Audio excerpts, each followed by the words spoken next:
Hey everybody, this is the point where I record something witty or pithy to start off the newsletter, and I got nothing.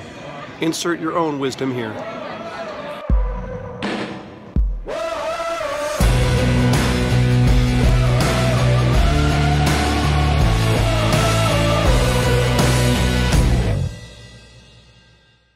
Hey, it's Jeff. I'm outside. My lawn was just cut. I don't cut my own lawn, but I leave that to the professionals. But I got to tell you, I love the smell of freshly cut grass. I wish I could be here right now just to take a big whiff, because there's just nothing like it. It's one of those emotional smells. And, you know, it got me thinking about what we do in sales. You know, we can have that tendency to sell according to the features and the specs and the price and everything else, but that's not the way the customers buy. Customers buy on emotion, and they want to buy on emotion. And I just want to challenge you just to ask yourself the question, what are you doing? Even to invoke even the simple emotions.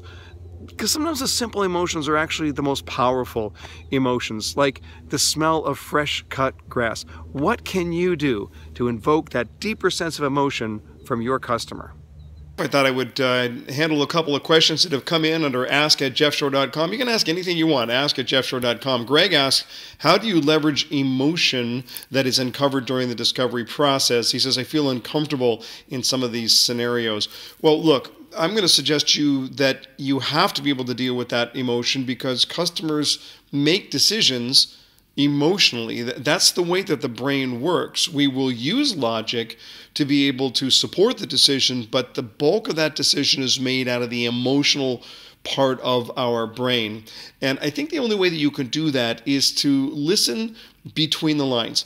So most customers are going to they're not going to walk through the door and say, here's all of the depth, the deep layers of my emotion that you're going to need to understand. You have to listen between the lines, and you have to be willing to dig a little deeper. That whole process of, tell me more. What does that mean to you? How did you arrive at that? Those questions are going to be so critical in trying to dive deep enough to be able to get down to that emotional layer. But I want to suggest you don't run from that. Embrace that. When the customer opens up to you emotionally, it's a gift. They're doing you a tremendous favor, because you can't really solve their problem until you can understand the problem on the emotional level. Embrace that. Another question we have here from JR, who says, JR is a sales manager. He says, some of my team find it hard to ask for referrals. They don't want to pry or seem pushy. They follow up after the sale, but they have a hard time finding the words to ask. Any new ideas or techniques on good ways to ask for referrals? Well, first things first, I'm going to suggest to you that the basis of a good referral comes down to just one thing, and that one thing is passion. We tend to offer referrals, positive or negative, based on our passion levels. And think about it. When's the last time you got a referral on a really good tuna fish sandwich or a really good pencil? We're not really passionate about these things, and so we don't refer. But if we are really passionate about an experience that we have, we're more likely to refer. So there's the first piece of advice that I would give, is to say, what are you doing? What service are you providing that's referral worthy in the first place? Because if it's just a matter of calling the buyer and saying, hey, you bought from me, thanks very much, who else do you know? I'm not quite sure that that's the best way to go, unless you're providing some other type of value.